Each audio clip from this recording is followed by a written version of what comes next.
नमस्कार, जय हिंद, वंदे मातरम। दोस्तों, आप सभी का स्वागत है Guruji world exam study platform में। This is Dheeraj Dwivedi from Guruji world. आशा करते हैं आप अच्छे होंगे, आपका परिवार रोजाना की तरह बहुत ही बेहतर और उम्दा होगा। दोस्तों, आज की इस वीडियो में बात करेंगे super TET exam special science की बात करेंगे। टॉप ट्रेंडिंग क्वेश्चंस को लिया है, बोले तो छोटा पैकेट बड़ा धमाका, बिल्कुल सिलेबस के अकॉर्डिंग। इसलिए हर बहन हर भाई चलते हैं पहले क्वेश्चंस की तरफ और बहुत ही कंसंट्रेशन के साथ हर स्टूडेंट वॉच करेंगे वीडियो, ठीक है ना।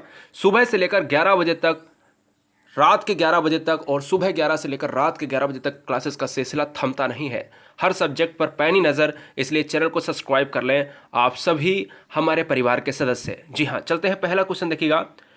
पहला क्वेश्चन की बात करें तो बहुत ही गजब का क्वेश्चन बनता है और इस क्वेश्चन से आप देखिए मुरीद हो जाएंगे। क्वेश्चन करने का तरीका देखना है, मज़ा आने वाला है, क्योंकि यही आपको भी आगे जाके इसी तरीके के फैक्ट अपने दिमाग में बसा लेने हैं, ठीक है ना। मतलब एक चीज़ अगर आपको पढ़ानी है तो उसकी कड़ी कड़ी आप बिल्कुल क्वेश्चंस की जान निकाल दो। जैसे पहले क्वेश्चन की बात करते हैं, वनस्पति संवर्धन से संबंधित विज्ञान की शाखा को क्या कहते हैं। जब भी हम वनस्पति की बात करते हैं, वनस्पति में आपके फूल भी आ जाते हैं, पौधे भी आ जाते हैं, पत्तियां भी आ जाती हैं, है ना। तो इस टाइप के अगर हम बात पूछे तो हमारा एक ही कल्चर होता है। क्या होता है? क्या ओलेरी कल्चर होता है, हार्टिकल्चर, एग्रीकल्चर, फ्लोरिकल्चर।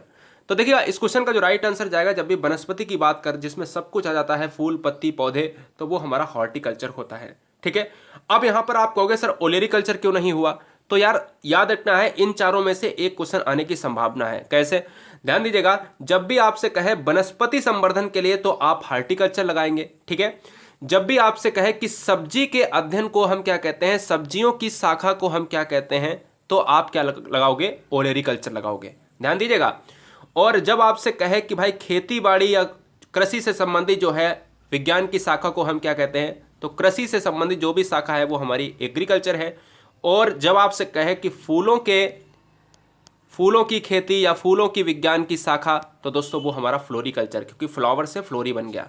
और हार्टिकल्चर क्या होता है? हार्टिकल्चर वनस्पति, या फिर हम इसको कह सकते हैं बागवानी, ठीक है, बागवानी भी कह सकते हैं। फिलहाल ऑप्शन नंबर बी के साथ चला जाएगा। तो 4-5 क्वेश्चन आपके तैयार हो गए। चलते हैं नेक्स्ट वन की बात करते हैं। क्वेश्चन नंबर 2, स्पर्मोलॉजी में किसका अध्ययन किया जाता है? स्पर्मोलॉजी में परागकण, बीज की बात करें, फल की बात करें, पत्ती की बात करें, तो ध्यान दीजिएगा, स्पर्मोलॉजी में हमारा बीज का अध्ययन होता है। जितने भी लॉजी वर्ड होते हैं, ये लॉजी वर्ड एक रूट वर्ड होती है जिसका मतलब होता है विज्ञान। जिसके पीछे भी लॉजी लग जाता है उसका मतलब विज्ञान होता है। जैसे अगर हम बात करें सिस्मोलॉजी, है ना, स्पर्मोलॉजी, ठीक है, बहुत सारे ऐसे लॉजी हैं, बायोलॉजी, क्लियर। तो ये सारी चीज़ें क्या होती हैं? लॉजी वर्ड्स होते हैं। हिमेटोलॉजी, तो हम रक्त का अध्ययन करते हैं हिमेटोलॉजी में, है ना। तो ये पैडोलॉजी की बात करेंगे, पेडोलॉजी, जिसको हम मृदा की अध्ययन की बात करते हैं। स्पर्मोलॉजी की बात करें तो हम बीज के अध्ययन को करेंगे। ऑप्शन नंबर बी के साथ चला जाएगा। नेक्स्ट वन की बात करेंगे। क्वेश्चन नंबर 3 हमारे पास स्क्रीन पर ये रहा, और क्वेश्चन नंबर 3 से मैं 1-2 या क्वेश्चन ज़्यादा एक्स्ट्रा बना ही दूंगा। एग्रोएस्ट्रोलॉजी में किसका अध्ययन किया जाता है?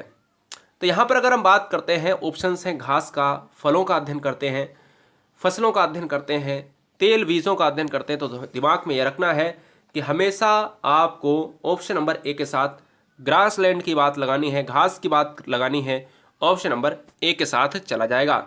एक और बात आती है कि भाई फलों के अध्ययन को क्या कहते हैं, तो सर फलों के अध्ययन को कहते हैं हम पोमोलॉजी कहते हैं। क्लियर? तो यहाँ पर ये भी फैक्ट आपको याद रखना है। तो फिलहाल ऑप्शन नंबर किसके साथ जाएगा? ए के साथ जाएगा, घास के साथ जाएगा। नेक्स्ट वन की बात करते हैं। क्वेश्चन नंबर 4, पीडोलॉजी, यानी पीडोलॉजी में किसका अध्ययन किया जाता है? कभी कभी एग्जाम्स में पेडोलॉजी भी आ जाता है, पेडागोजी नहीं बोल रहा हूँ, नहीं तो पेडागोजी आप मनोविज्ञान वाला समझ लो। यहाँ पर पीडोलॉजी या पेडालॉजी, तो 2 अध्ययन की बात होती है। तो यहाँ से आपके 3 से 4 क्वेश्चन बनेंगे, ध्यान दीजिएगा। तो यार भूमि का अध्ययन होता है, फलों का अध्ययन होता है, चट्टान का अध्ययन होता है, पौधों का अध्ययन होता है। तो दिमाग में हमेशा याद रखना, इसमें हम मृदा से लेते हैं, और मृदा हमारा एक ही ऑप्शन में है जो भूमि की बात करता है, लैंड की बात करता है। अगर हम पृथ्वी की बात करें तो पृथ्वी में एक नॉर्थ गोलार्ध होता है, एक साउथ गोलार्ध होता है। तो मैं कह सकता हूं कि इसमें एक क्वेश्चन आता है कि जलीय गोलार्ध किसे कहा जाता है, तो जलीय गोलार्ध कहा जाता है साउथ गोलार्ध को।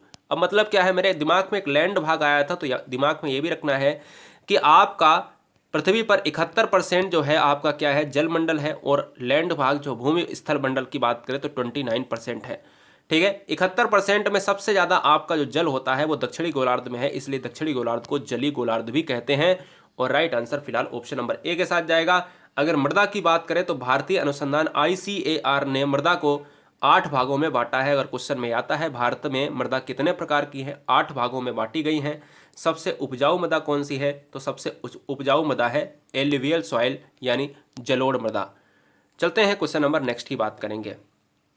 क्वेश्चन नंबर नेक्स्ट है हमारे पास क्वेश्चन नंबर 5, पौधों को नाम देने वाले विज्ञान कहलाता है। पौधों को नाम देने वाला विज्ञान कौन सा है? नामकरण है, वर्गीकी है, पहचान है, वर्गीकरण है। तो अगर सर बात करें इस क्वेश्चन की तो आप यही कहोगे कि कहीं ना कहीं आप वर्गीकी की बात करते हो, ऑप्शन नंबर बी के साथ चला जाएगा।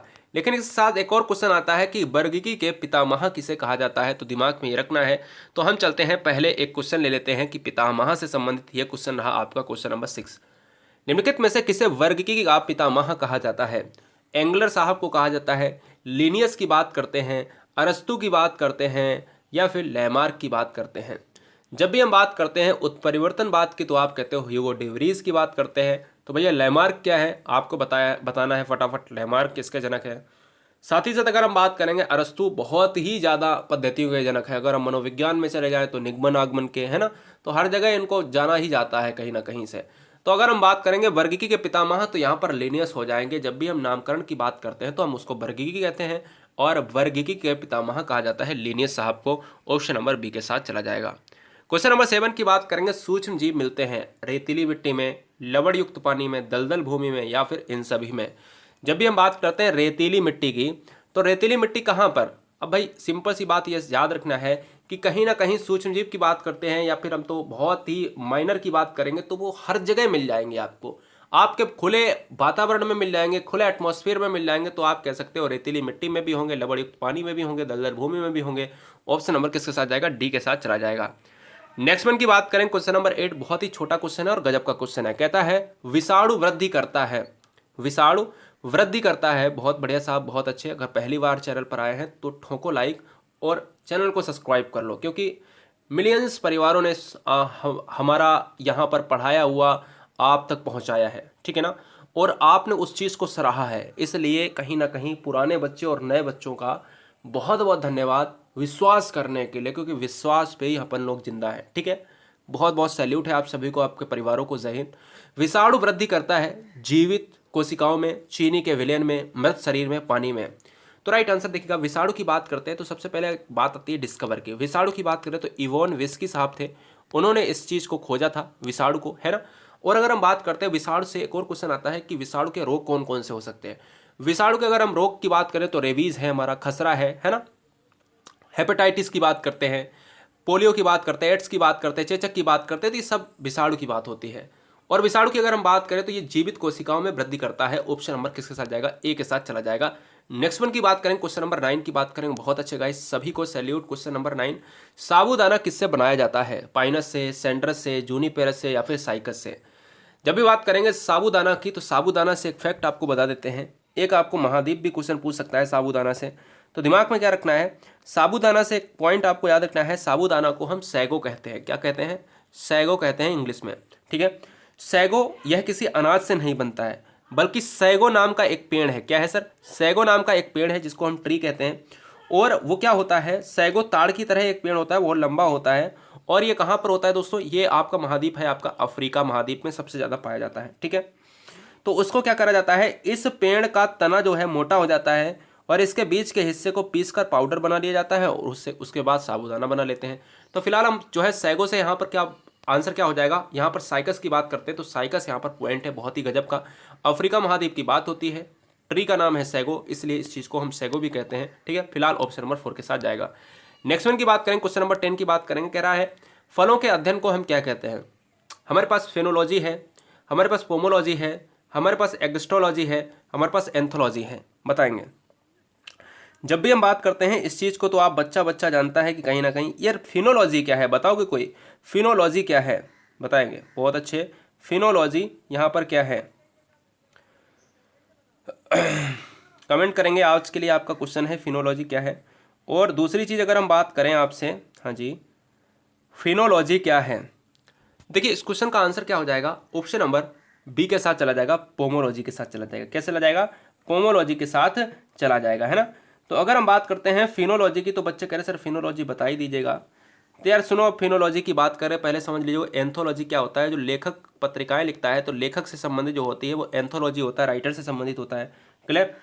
और अगर फिनोलॉजी की बात करें तो फिनोलॉजी के अध्ययन में क्या होता है कि इसमें मौसम परिवर्तन के नियमित अवलोकन, प्रकृति में जो सराहनीय घटनाएं होती हैं उनका डेटा संचरित करा जाता है।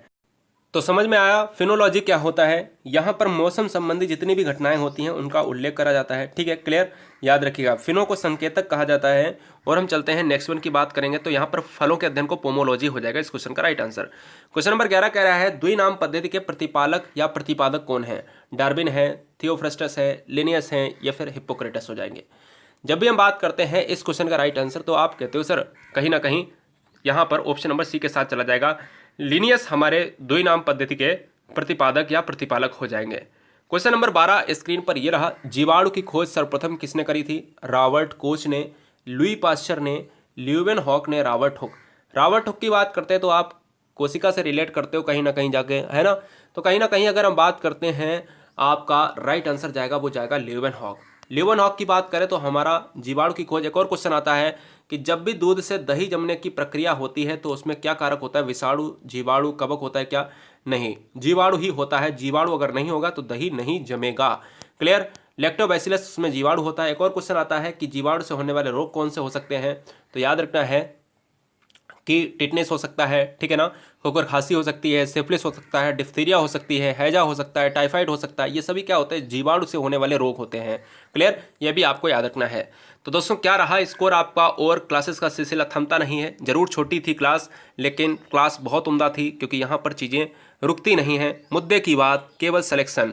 चैनल को सब्सक्राइब कर लें, और यहाँ पर आपके घंटे घंटे भर की क्लासेस आपको प्रोवाइड होंगी। क्लियर, आप जाके एक बार प्लेलिस्ट जरूर चेक करें, जिससे हर बहन हर भाई एक सिलेक्शन, एक बेहतर आयाम, अगर आज आप मेहनत कर लेते हो तो आने वाला समय आपका बेहतर हो जाएगा, आपकी पीढ़ियाँ सुधर जाएंगी। वंदे मातरम, इंकलाब जिंदाबाद, आदाब, सत श्री अकाल, जय महाकाल, इंकलाब जिंदाबाद।